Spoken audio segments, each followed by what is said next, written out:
one of my favorite ways to use astrology is actually not to predict, it's to reflect. Astrology can be a really potent and powerful starting point for deep reflection that will allow you to uncover and become aware of truths that you would miss otherwise. And reflection is already such an important piece of living an aligned and meaningful life, because if all we're doing is looking ahead and we're never looking back, we really don't know where we're coming from, and we never give ourselves a chance to integrate the wisdom of everything we just went through.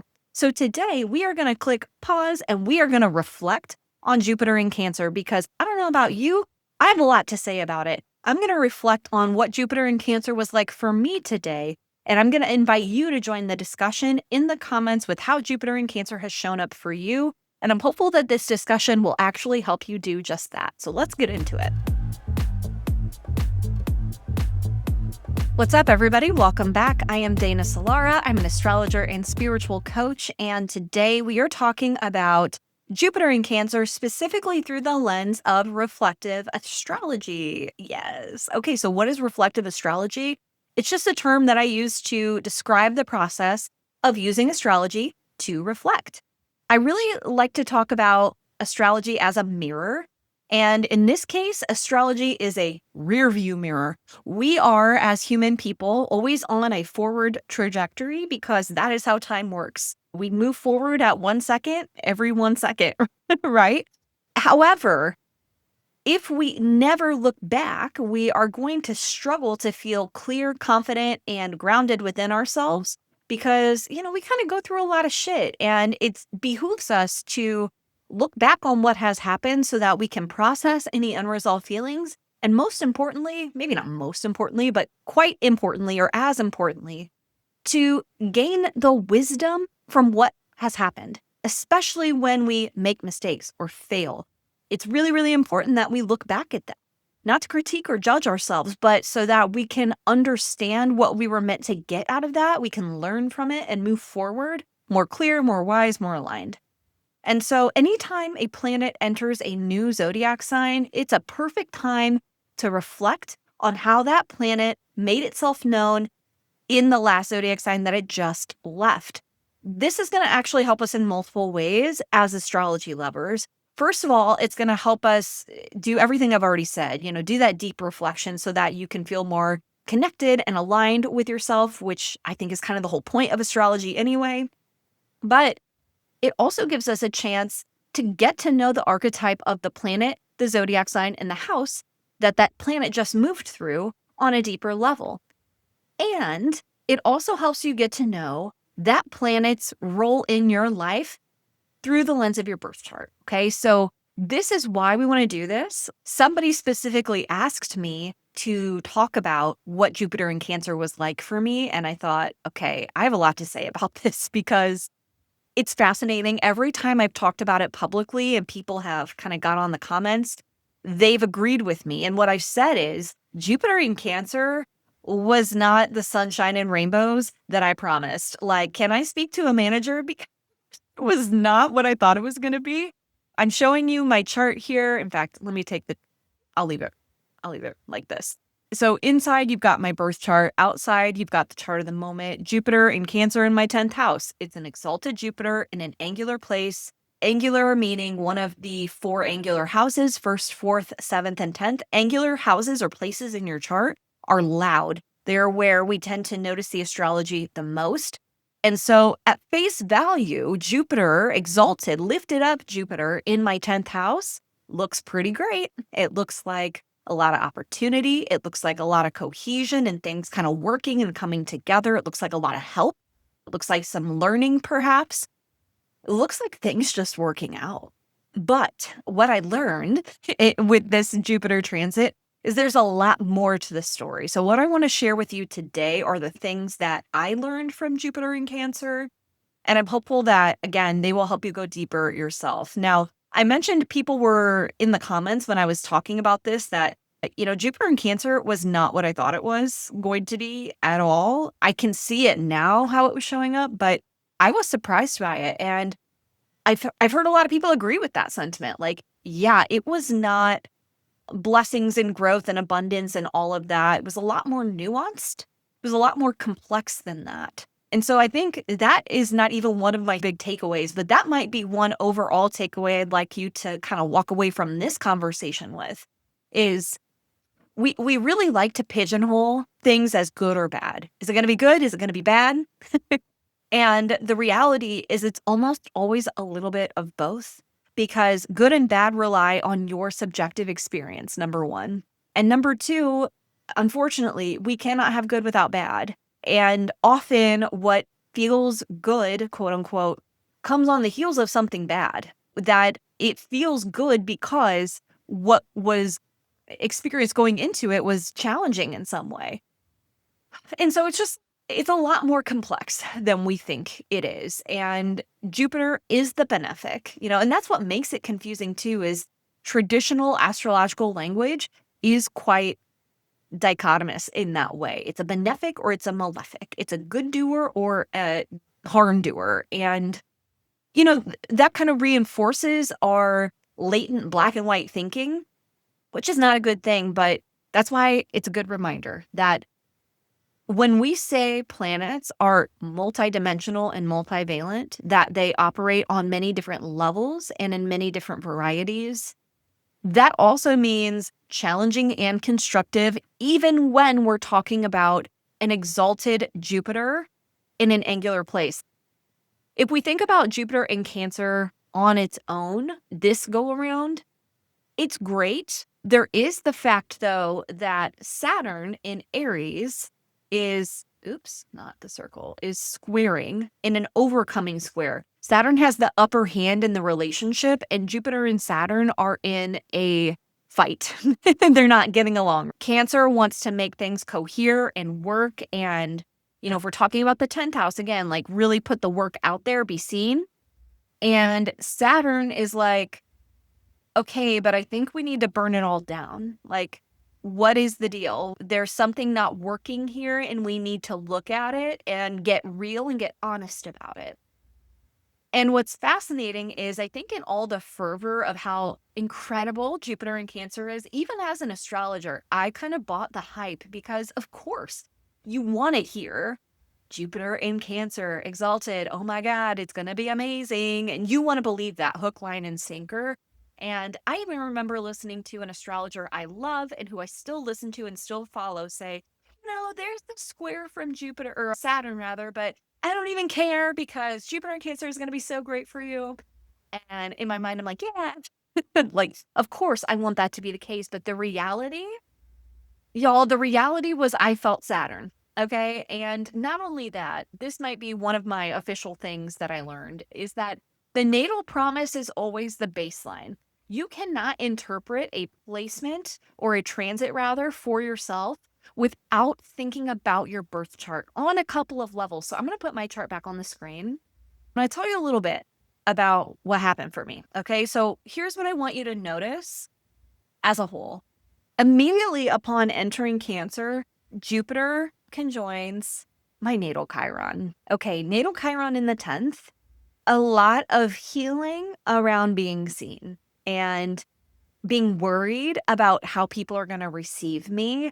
It's very much the crab in the shell and learning how to let myself peek out a little bit and be seen and be okay with the fact that not everybody might like me. So I see that as an astrologer and I'm thinking, okay, I'm going to feel welcomed again. I'm going to have some kind of healing around relationships and feeling seen and welcomed in public spaces. And there was some blessing here. I reunited with some family after a period of not speaking, which is pretty cool. But the thing is, there's more to this story because as you can see, I have a loaded 4th house. I have Uranus at 5 degrees Cap, Neptune and Saturn conjunct at 12 degrees Capricorn. Jupiter will also square my 7th house placements, my 1st house placements. And so the natal promise is always the baseline, meaning that with my rose-colored glasses on, because that's what you do when you're looking at your transits, all I saw was this and the potential for healing, the good stuff, right? And I totally negated the fact that there's this square from my out of sect malefic Saturn. So this is where the natal promise kind of gets even deeper. And something I realized that I hadn't really thought about before, even though I've learned it and heard people talk about it. The way that the transiting planets are situated in your natal chart will speak to how the transits will show up for you. What I mean by that is I have natal Saturn in Capricorn. I said that Saturn is my out of sect malefic. What does that mean? Sect is a consideration when we're interpreting a birth chart that divides charts into day charts or night charts. You're a day chart if you were born in the day, you're a night chart if you were born at night. The easy way to tell is first of all, if you have your birth time, you know if you were born at day or night. Now, the reason we want to know about sect is because sect helps us understand the qualitative experience of a planet. So when we think about something like the planet in a sign in a house, that can give us some sense of what the planet is like. But to personalize it, we have to think about the qualitative experience of it, the extent to which it might feel more easeful or challenging. Okay. And when you're born at night, the malefic who's out of sect is Saturn. What that means is Saturn, for people who are born at night, is the most challenging planet.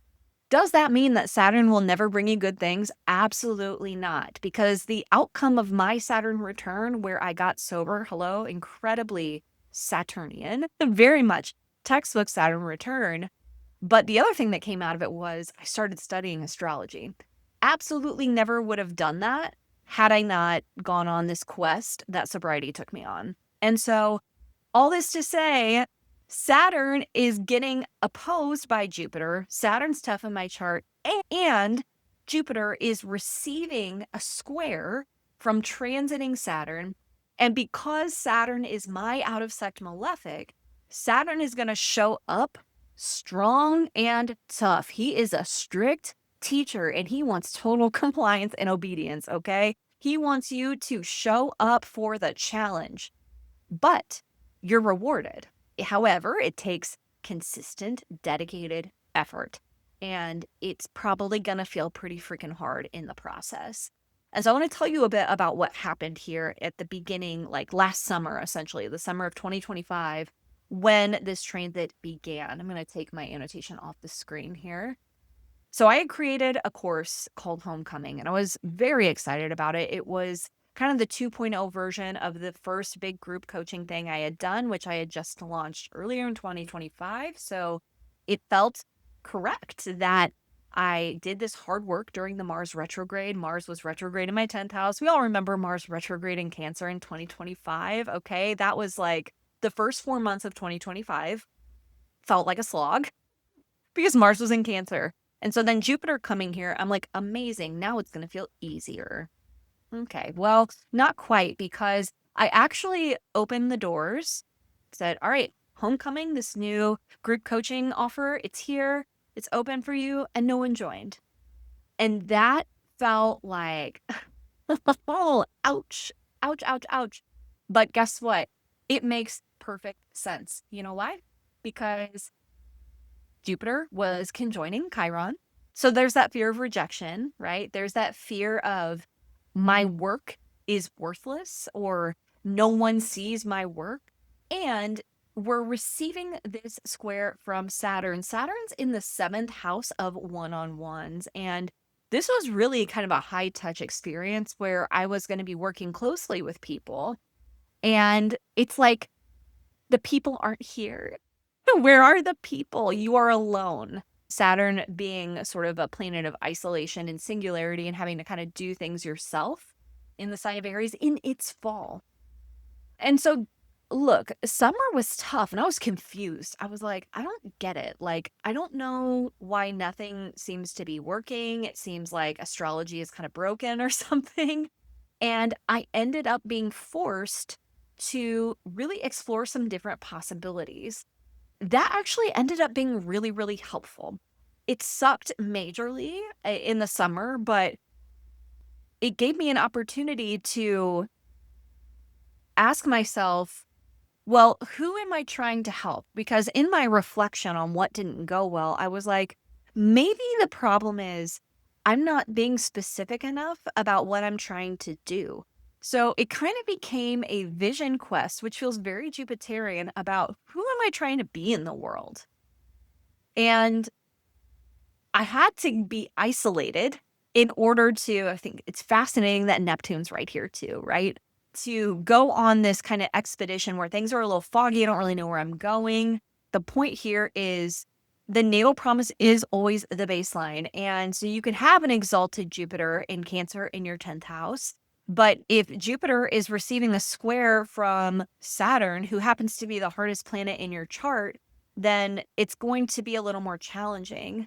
The other piece of this is my natal Jupiter is in Gemini, which is in detriment. There are some mitigating factors that I don't want to go too deep on because I don't want to get like nitty gritty technical with this, but Jupiter in Gemini struggles, which is really all detriment says, is that Jupiter has a bit of a challenge to overcome. The challenge to overcome is scattered thinking and a lack of faith and a lack of hope. And this was one of my biggest lessons with this transit, okay? And it has nothing to do with astrology, but it has everything to do with living a life that lights you up. And that is, you must never give up on yourself. Your ability to have faith and hope in yourself has to come from within you, not from other people's approval. So, like I said, I was kind of at a loss after no one joined homecoming. I really didn't know what to do. I did feel like a failure. I took it personally, and it forced me to go back to the drawing board, so to speak, of who am I trying to help? What am I trying to help them with? And what is the best way to facilitate the work I'm trying to do?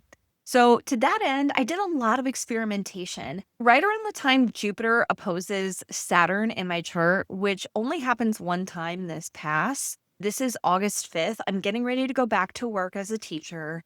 I'm thinking about how do I want to move forward.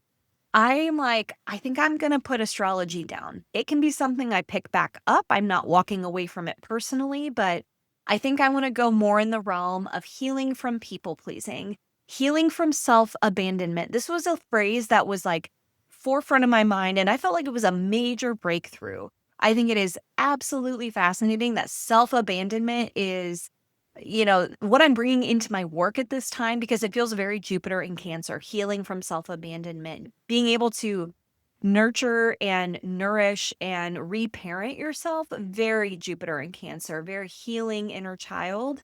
And so I created a new community that had nothing to do with astrology, a new podcast that had nothing to do with astrology, but was all about healing the inner critic. Hello, the thing I was struggling with the most, healing the inner critic, healing from self abandonment, healing from people pleasing, all of these kinds of things. This was my new focus. And I ended up writing a guidebook and self publishing it on Amazon called the Self Abandonment Recovery Guidebook. It's actually back there on my little shelf. You probably can't see it, but I ended up writing that and publishing it later in the year.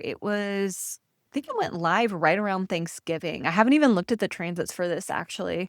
So it's fascinating because Jupiter is retrograde right along my lot of fortune and right by my MC. And it's also trining my sun at 23 degrees Pisces.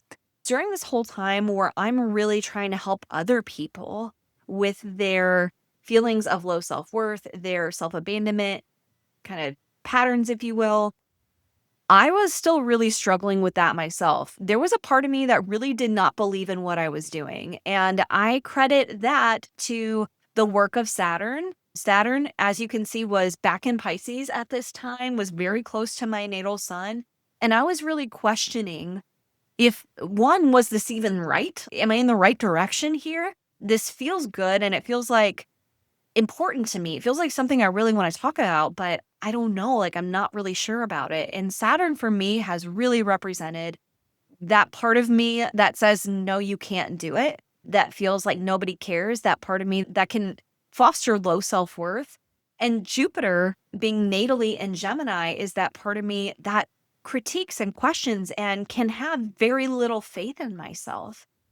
And so I'm kind of going through a process over the whole Jupiter and Cancer transit where I'm like understanding that I'm the issue to some extent, that The reason things have felt hard and unclear is often because I don't really believe in myself. I don't really believe in what I'm doing. I believe that I have something important I want to share, and I believe in the power of the work that I'm trying to do, but I don't believe in myself. And if I don't believe in myself, then it's going to be almost impossible for me to do what I'm trying to do, to share my work with the world the way I'm trying to share it. And so I had this kind of realization in this moment of success after I published the workbook, and I create a new community that is more definitely about astrology, and I launch it at the end of the year. This was fascinating because I felt like the work of the workbook really inspired me, and I created a community centered around the workbook itself. And so Jupiter here is right on my lot of fortune, the lot of fortune being your material circumstances, things that wax and wane, and the cards you're dealt. And so things are working out a little bit here. Was it like the best success I've ever had? Absolutely not. Jupiter's still retrograde, number one. Number two, Saturn is all up in the mix of my sun. Number three, everything we've already said about my natal birth chart, that there's a kind of questioning quality to Jupiter for me because my natal Jupiter is in detriment. And so it's less about the straightforward path, even when Jupiter is exalted. And it's more about finding through questioning, but also cultivating a hope and a sense of trust and faith and possibility. And at the end of the day, by the time we got to the end of the transit, which was really just last week as of recording this, I have really come full circle because at the beginning of June, I opened a different group coaching program called Path to Purpose that is really the culmination of everything I've done over the course of this Jupiter cycle and the larger body of my work since 2020. And it went really well. I actually had the biggest success I've ever had as an astrologer and with my work. So that is incredibly amazing. And looking back on it, I can see it's because I had to learn how to believe in myself. That this early failure I had last year where, Jupiter was kind of having some issues with my natal Chiron and with transiting Saturn squaring Jupiter, that I had to kind of feel squeezed and alone and confused because I had to understand that the missing piece was my own belief in myself. Now, of course, I have other things to learn and grow from, and there's more to the story, but I think a huge lesson for me with this Jupiter in Cancer was if you don't believe in yourself, nobody else will. And I actually only realized that yesterday. I was at lunch with a friend. They were telling me about a project they just finished and how they were feeling really downtrodden. And, they were like, I'm not giving up, but I'm just depressed because I feel like my work isn't going anywhere. And I heard myself in their words. And I felt like so moved because I was like, I have to shake you and let you know that you have to relentlessly believe in yourself. And you can do that while also knowing when it's time to let go of something, right? Like sometimes it is time for us to move on to different projects or whatever, but you can never make that choice from a place of low self-worth. You have to be your own biggest cheerleader, supporter, advocate, and confidant. And so that I feel was a very personal lesson for me, but perhaps a lesson for you too, especially if you also have Jupiter in detriment like I do. Some other lessons I learned from this transit: growth is not always easy or comfortable, and that showed up pretty plainly by the end of the transit. But something I think is really interesting is that I could not arrive at that conclusion until the end of it. We know Jupiter is about growth and expansion, and we think of those things as unilaterally positive experiences. And the fact is, like I said at the beginning of the episode, you have to kind of go through it first in order to experience that growth. Like, growth is uncomfortable. It's called growing pains for a reason. It doesn't feel good. It can hurt. And there's often a confrontation in that process. We know that squares, the aspect, 90-degree aspect between planets, are of the nature of Mars. And my Jupiter, or transiting Jupiter rather, for all of us, was receiving a square from Saturn. So there was that friction that was facilitating growth. But while we were receiving that square from Saturn, it did not feel very good. Looking back, I can see why it was necessary and how it helped me. But it's really important to remember because when you're in those more challenging moments, those lower moments where you could go to a place of low self-worth, it's important to remember that this is part of a larger story. I am meant to be learning something from this. The best thing I can do in this moment is be present and ask, what's here for me? And engage with the moment from a place of presence and empowerment and embodiment, right? So growth is not easy and it's not comfortable, but we can make the most of the moments by being as open as we can to what they're trying to give to us. And I think that that is something that can provide a real source of solace when we're deep in the thick of a transit that might feel pretty challenging, especially if it's a transit everybody is saying is like the best transit ever. This is the thing. We can start to feel almost gaslit or manipulated by astrology because we're like, okay, everybody's saying this is supposed to be the best transit of the 2020s, even.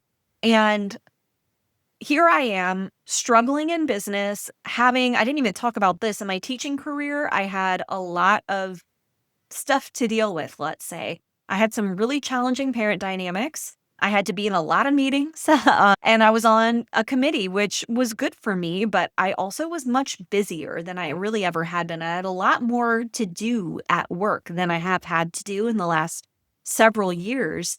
And if that's your lived experience, but your favorite astrologers are telling you, oh my God, hon, it's so good for you right now. You're like, what the fuck? Like, what is this? And so I want to remind you, just to kind of close this out, that your lived experience is your best teacher. It's very important to also be learning from astrologers you trust alongside that so that you're not, connecting dots that shouldn't be connected or making leaps that are not theoretically or symbolically sound, but you should really trust your own lived experience. And if what's going on for you feels very different than what your favorite astrologers are talking about, look at your birth chart. If you have an exalted or in domicile planet, a planet with a little bit of a boost in your birth chart, while that planet is in transit, kind of going through a tougher time, that moment may not be as challenging for you, right? So it's a good way to check in with the planets, to check in with yourself and trust your lived experience as your best teacher. And in order to do that, you just need to show up and pay attention. And astrology is a great tool to help you do that. So tell me how Jupiter and Cancer showed up for you. I would love to hear your stories. If you're not comfortable leaving them in the comments, you can send me an email, hi@danasolara.com. If I get enough of them, maybe we'll do a stories episode. That could be kind of fun to do. So let me know. But in the meantime, I hope you're having an incredible day, an incredible life. I am rooting for you, and I'll see you next time. Bye.